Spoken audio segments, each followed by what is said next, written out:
현대 부동산 시장은 여러분들이 많이 혼동스럽기도 하실 텐데요. 특히 2030, 40 분들은 한 10년 가까이 오르는 것만 보시고 작년 연말에 잠시 6개월 동안 급락한 걸 또 경험하셨잖아요. 그럼에도 불구하고 정부가 대책을 쓰니까 다시 상승하는구나. 그러면서 마치 특례보금자리론하고 활성화 대책이 나오니까 마치 부동산은 또 영원히 오를 것처럼 9월 정도까지 8월 정도 한 7, 8개월 정도만 계속 올랐습니다. 올랐는데 그 오르는 형태가 여러분도 아시지만 그 거래량이 수반되지 않은 상승이었어요. 주식시장이나 뭐 채권시장 이런 뭐 일반 경제학 이론에서 거래량이 수반되지 않은 상승은 가짜 상승이란 말 들어보셨을 거예요. 전형적인 그런 모습이고 그걸 경제학에서 여러분들이 아시는 분도 계시겠지만 민스키 모먼트라고 있습니다. 여러분이 들어보시는 더블 딥, 데드캣 바운스. 그 개념이 이제 민스키 모먼트의 도표에 이렇게 정확하게 나오잖아요. 보시는 것처럼 최고점을 찍고 거기서 이제 프로피티 메이킹이라고 해서 우리 영끌완이죠. 그런 양상이 벌어지고 나면 다시 한번 낙폭 과대에 따른 반등이 일시적으로 있습니다. 그게 이제 일시적 반등이죠. 그 이후에는 확연하게 패닉으로 가는 게 그동안 경제학 역사 1903년에 세워졌으니까 한 120년 됐죠? 120년 역사의 어떤 공통적인 패턴입니다. 그렇다면 9월부터 꺾이기 시작했죠? 그러면 이게 바로 더블 딥의 시작이라고 보시면 될 거고요.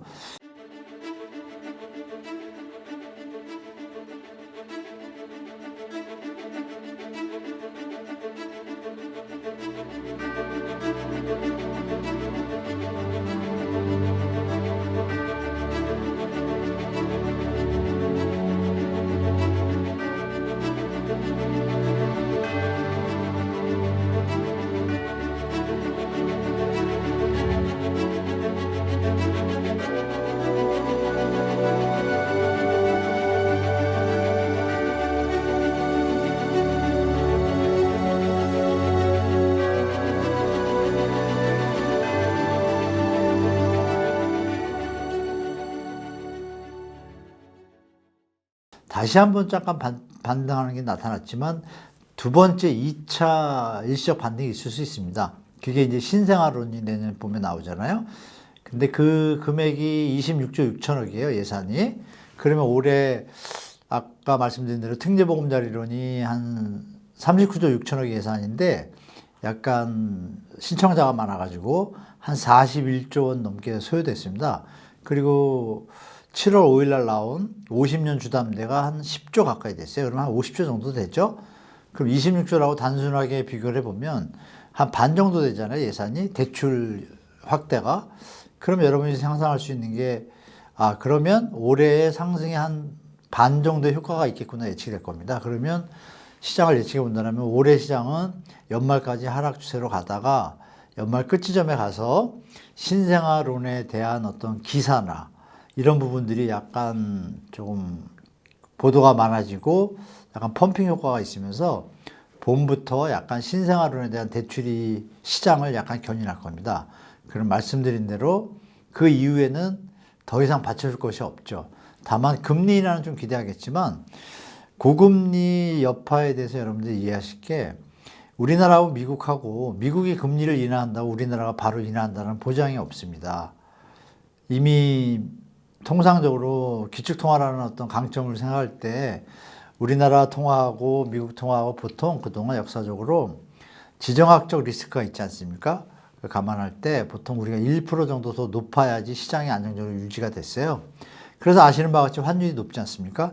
그러니까 물가 상승이 높고 그러니까 이런 부분이 경제 전반에 조금 활성화라든지 다시 경제가 살아나는데 좀 안 좋은 역할을 하기 때문에 회복하는데 시간이 좀 필요합니다. 그러면 그동안에 금리 높은 이자를 부담하시면서 한 1년 정도 버텨온 영끌하신 분들이 급격하게 예전에 뭐 저금리 시대처럼 뭐 3%대까지 안 내려가면 여전히 부담스럽거든요. 그래서 제가 볼 때는 금리 인하로 인한 어떤 영향이 올해 대출 확대로 인해서 잠시 벗어난 것 같지만 그 결과가 여러분들이 뭐 임차권 등기 계속 늘어나는 거 아시죠? 경매 건수하고 경매 지표는 하락하고 있고 경매 건수는 최대 폭입니다. 몇 년 만에.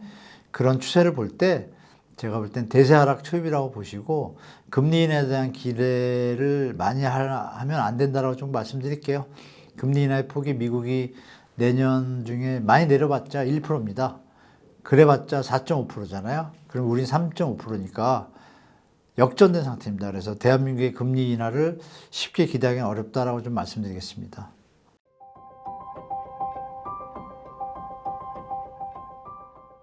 예, 뭐 보도에서 많이 보셨겠지만 여러분들이 부동산 PF 문제인데요. 부동산 PF가 정부에서 이제 긴급 대책을 써서 레고랜드 사태 이후에 일단은 진정이 됐잖아요. 진정이 됐는데 최근에 보도 보셨을 거예요. 그 청담동의 땡땡땡 호텔 부지에 그 하이엔드 식으로 주상복합 사업을 하려다가 새마을금고가 1순위인데요. 제가 알기로는 한 2천억 좀 넘게 1순위로 어떤 사업 그 채권을 가지고 있는데 원래 만기 연장을 한번 했습니다. 다만 사업이 진도가 안 나가니까 새마을금고 사태가 좀 있었잖아요.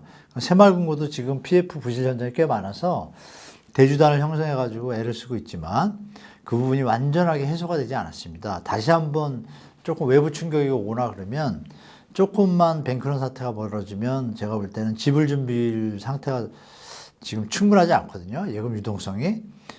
그러니까 자금을 회수할 수밖에 없고 그 얘기는 뭐냐면 그 대주단에 있는 새마을금고뿐이 아니라 나머지 금융기관들도 영향을 받게 돼요. 그럼 나머지 금융기관들도 유동성 확보를 위해서 채권 회수가 안 되는 이 금융기관이 많거든요. 그럼 다른 현장에 만약에 조금 PF를 좀 많이 하거나 브릿지론이라고 하죠. 많이 한 금융기관들, 특히 캐피탈이나 일부 증권사들은 자금 부담을 좀 많이 느낄 겁니다. 근데 아시는 바와 같이 신용경색이 완전히 해소가 되지 않아서 정부가 은행채 발행 한도를 폐지했거든요. 그 이유는 뭘까요, 여러분? 은행채를 한도를 폐지한다. 은행채는 뭐냐? 은행채를 발행해서 이자를 얼마를 주기로 하고 자금을 조달해요. 자금 조달을 왜 하죠? 그동안 대출했던 거나 예금을 했던 분들의 만기가 돌아올 때 예금주들한테 돌려줘야 되잖아요. 아니면 재유치라든지. 그 부분에서 유동성에 문제가 생길 걸 대비해서 은행채를 발행해서 돈을 수급하는 거예요. 자금 조달이죠. 근데 그 은행채 금리가 지금 5%대입니다. 4%에서 5%. 그럼 여러분이 상식적으로 대출 금리가 몇 프로로 해야 되죠? 6%, 7% 해야 돼 유지가 되는 거예요. 그러니까 쉽게 말하면 기준금리는 3.5지만 시장금리는 4%대를 이미 넘어섰다, 기준이. 코픽스도 4%입니다. 그러면 대출금리는 5%가 돼야지 보통 한 2.3% 보거든요. 갭을. 그래야 은행들이 수익을 담보하는데 정부의 이제 상생금융 정책에 의해서 뭐 그렇게 보고 있잖아요. 낮추고 있고. 여러분들이 아시기에 그러면 은행은 망하지 않습니까? 계속 그러면. 그게 지금 내면에 깔려 있습니다. 그 얘기 뭐냐면 여러분 중도금 대출 있죠? 중도금 대출은 위자가 한 6에서 7%예요. 저렴해야 5%고요. 그러면 중도금 대출에서는 정부가 손을 안 대고 있잖아요. 그러니까 뭐냐면 정부의 의지가 좀 보입니다. 일단 부동산 PF가 문제가 되니 그런 부분에 대해서 조금 완화하고 상생금융 가고 뭐 이자 후치라고 하잖아요. 의자를 받지 말아라. 나중에 받아라. 정상화되면. 그럼 정상화되려면 분양가격이 싸져야 수요자가 붙는 시장인데 정상화될 가능성이 좀 없지 않습니까? 그러면 그 현장들이 이자만 내다가 2년 차가 되면 어떻게 돼요? 보통 지금 신용등급 A급 이하는 지금 PF 조달 금리가 10% 선이에요. 그럼 2년이면 20%입니다. 수익이 다 날아가요. 게다가 아시는 바와 같이 건축비가 상승했잖아요. 그러면 4, 5년 전에 사업을 시작한 것들이기 때문에 건축비가 상승한 만큼 손해가 나는 거죠. 사업을 하면. 그러면 그 입장에서는 지금 어떤 총선이라는 변수 때문에 정부에서는 최대한 좋게는 연착륙이라고 하지만 무리가 된 현장은 빨리빨리 정리하는 게 맞죠. 그래서 아시는 바와 같이 BIS 총재가 사무총장이 얼마 전에 왔어요. 국제결제은행 대한민국에 와가지고 그런 얘기를 했습니다. 구조개혁 해야 되고 잘하고 있지만 구조개혁 해야 되고 집값을 낮춰라 라고 답을 줬어요. PF 문제가 이제 첫 번째고요. 두 번째 뭐냐면 이제 자영업자 문제입니다. 자영업자 부채가 지금 금감위하고 금융원에서 그 금융위원회에서 좀 문제가 되다 보니까 그 또 상환유예 어떤 프로그램을 지금 준비 중인 걸로 알고 있습니다. 근데 그 부분이 진행이 된다 하더라도 이자를 탕감해 주는 건 아니지 않습니까? 근데 그 부분이 부담으로 분명히 작용할 겁니다. 그래서 통상 보면 금리를 올리고 나서 경제에 직접적으로 시장에 표면화되는 시기가 보통 1년에서 1년 반이에요. 그럼 기억을 더듬으면 언제예요, 여러분? 작년에 많이 올렸잖아요. 한 9월, 10월까지요. 그리고 올해도 조금씩 올렸잖아요, 초반에. 그럼 1년이면 연말이고 올해. 내년에 이제 부담들이 이제 시장에 나타날 겁니다. 그게 실제로 나타나죠. 왜냐하면 주택 가격은 상승하고 했다는데 대출 확대로 뭐 정부 활성화 정책으로 경매 물건이 지금 몇 년 만에 최다입니다, 여러분. 그러면 자금 사정이 좋거나 주택 가격이 안정적이라면 경매 물건이 줄어야죠, 그죠? 그럼 이 경매 물건 지표를 봐도 그렇고 자영업자들의 연체율 증가율도 좀 속도가 빠른 편이고, 그리고 마지막으로 이제 카드사들이 그 은행채가 많이 발행을 하면 카드사 입장에서 카드사가 발행하는 그 ABS나 이런 게 금리를 은행보다 더 높이 줘야 투자자들이 사주잖아요. 그걸로 자금 조달을 하는데, 그러니까 이 부분에서 또 카드사들도 또 실적도 좀 그렇게 예전보다 성장률이 낮은 데다가 자금 조달 금리가 올라가니까 그러면 이제 부채에 대해서 어떻게 되겠어요? 빨리빨리 채권해서 하는 방향으로 가게 됩니다. 그러니까 연체를 갖다가 예전에는 계속 이자를 받기 위해서 조금 유예 프로그램을 뒀지만 그게 이제 없어질 가능성이 많아요. 그럼 카드 돌려막기에서 파생된 쬐고만 현상 같지만 그게 이제 결국은 부동산 시장까지 영향이 있을 거라고 보고요. 말씀드린 대로 이제 자영업자 문제도 있고 가계부채 문제도 또 추가적입니다. 영끌들의. 영끌하신 분들이 요즘 매물을 좀 내놓기 시작했잖아요. 또 그러니까 매물이 안 줄고 있지 않습니까? 그러니까 이런 부분을 감안하면 여러분들이 시장이 지금 파도가 치고 있습니다. 그래서 제가 볼 때 이런 여러 요인 때문에 시장이 쉽게 살아나기 쉽지 않고,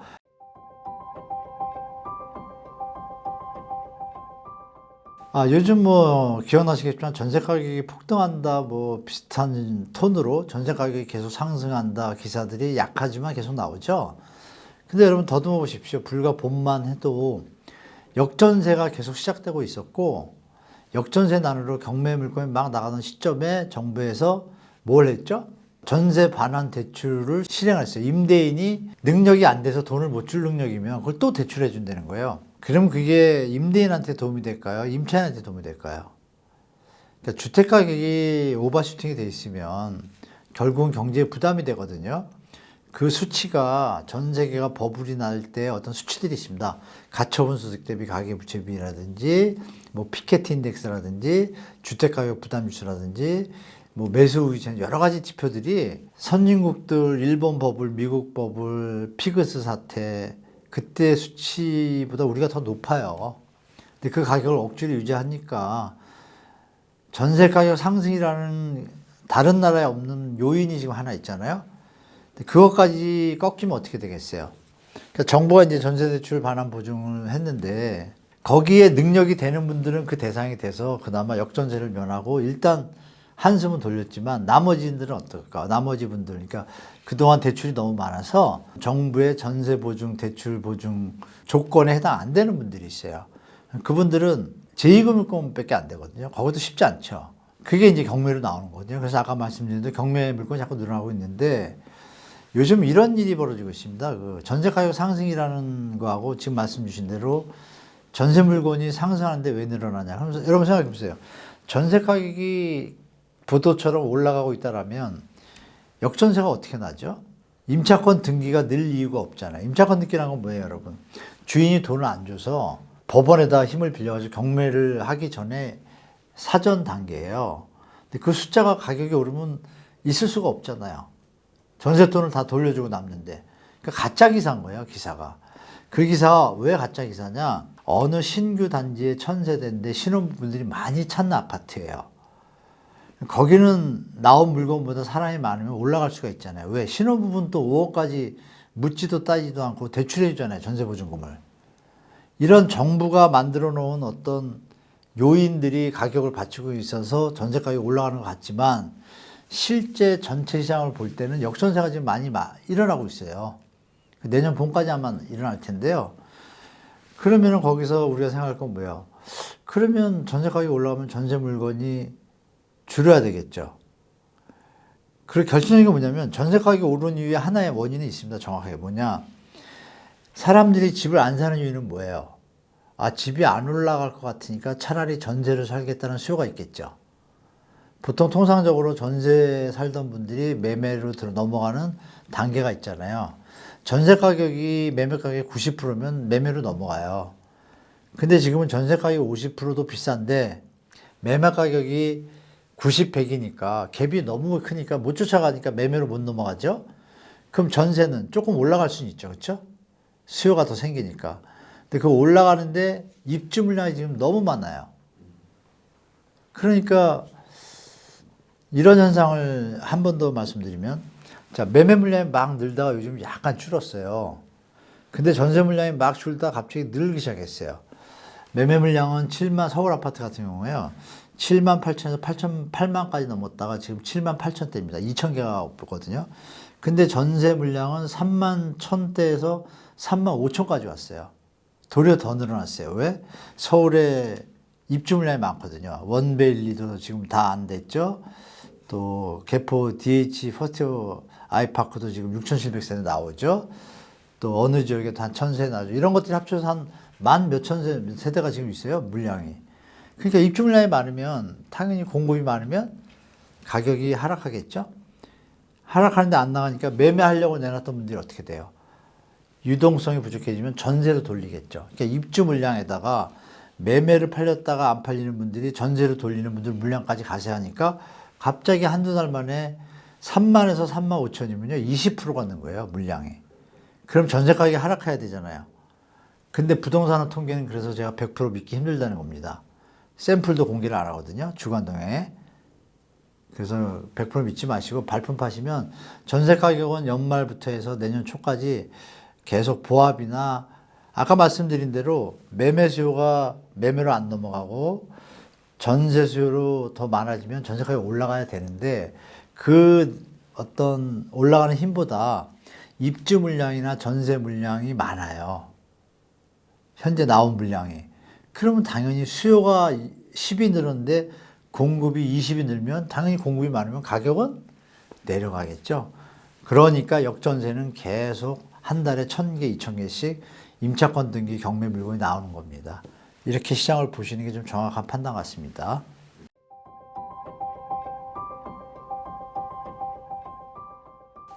저는 이제 혼자 제가 좀 서칭을 해보니까요. 인구 구조도 봐야 되지 않습니까? 그러니까 아까 말씀드린 대로 이미 2030, 40 분들이 사실 분들이 많이 샀어요. 샀고 5060 분들은 지금 주택 가격이 회복한 가격이 너무 높은 수준이라서 부담되는 수준입니다. 그럼 둘 중에 하나죠. 소득이 늘거나 인구가 많이 늘거나 뭐 저금리가 확대거나 이런 조건들이 받쳐줘야 반등을 하는데 제가 보는 관점에서는 잠깐 반등하더라도 전 고점을 뚫을 수가 없는 수준에서 끝일 것이고요. 하락은 뭐 교보증권 보고에서 나왔다시피 향후 전 저점을 뚫을 수도 있다고 저는 개인적으로 봅니다. 그래서 그리고 인구 구조를 보면은 여러분들이 아시는 출생아 적고 뭐 결혼 쌍이 지금 20만 쌍대로 줄었거든요. 저희 때만 해도 50만 쌍, 40만 쌍이었어요. 반토막 수준입니다. 30년 만에. 그러면 그 중간에는 반토막이 아니라 한 20%, 15% 줄었을 거 아닙니까? 근데 지금 현재 나오는 뭐 인허가 물량이나 공급 물량이나 착공 물량 이런 걸 보면 뭐 2024년, 25년까지 충분해요. 제가 볼 때. 그러면 그 시기가 끝나고 올해 지금 많이 안 짓잖아요. 여러 가지 문제로 자금 문제도 그렇고 그럼 요번에 안 지으면은 2023년이라고 보고 4, 5, 6년도 때 약간 반등의 소지가 있습니다. 근데 그 반등의 힘이 말씀 올린 대로 그럼 3년 동안 이미 다 살 사람 샀기 때문에 2, 3년 뒤에 살 사람이 요번 영끌2 때 들어왔을 거란 말입니다. 그럼 신생아 때 또 들어올 거예요. 그 다음 분들은 여력이 좀 없다고 가정하면 수요가 고갈되는 수준이 될 수도 있습니다. 그러니까 반등의 힘이 약하다는 얘기죠. 그러니까 질문을 주실 때 언제쯤 반등할 거냐고 말씀하셨는데, 정부가 이제 조금 국가 경제를 차지하고 부동산 시장만 살리겠다라는 의지로 만약에 정책을 쓴다라면 지방의 이제 양도세 한시적 감면, 미분양분에 대해서 이 대책을 쓸 겁니다. 그러면 지방시장은 다시 한번 약간 반등하는 시기가 옵니다. 그러니까 쉽게 말씀 올리면 현재 상태에서 아무런 인위적인 정책이 없다고 가정하면 미국의 금리가 1, 2년 4.5%대 간다고 가정할 때는 2026년 말 돼야 약간의 반등의 기미가 있고 그 사이에는 약간 조정기가 계속될 겁니다. 그리고 그 반등의 폭은 지금 우리가 겪었던, 여러분들이 겪었던 그런 시장은 전혀 올 수 없습니다. 그건 뭐 제가 느끼고 있고, 그래서 제가 볼 때 한 27년 정도 되면 다시 한번 약간의 반등, 26년 말에서 있을 것 같은데, 그러고 나서도 조금 1, 2년 정도 하향 횡보장이 시작되고 나야 시간이 충분히 흘렀으니까 지금 뭐 25인 분이 5년 동안 열심히 또 자금을 모집할 것이고, 그 5년 정도 시간이 흐르면 가격이 약간 하향 평준화 됐을 때 가격과 소득과의 어떤 접점이 가까워지겠죠. 그 시점에서 조금 반등이 일어날 것 같습니다.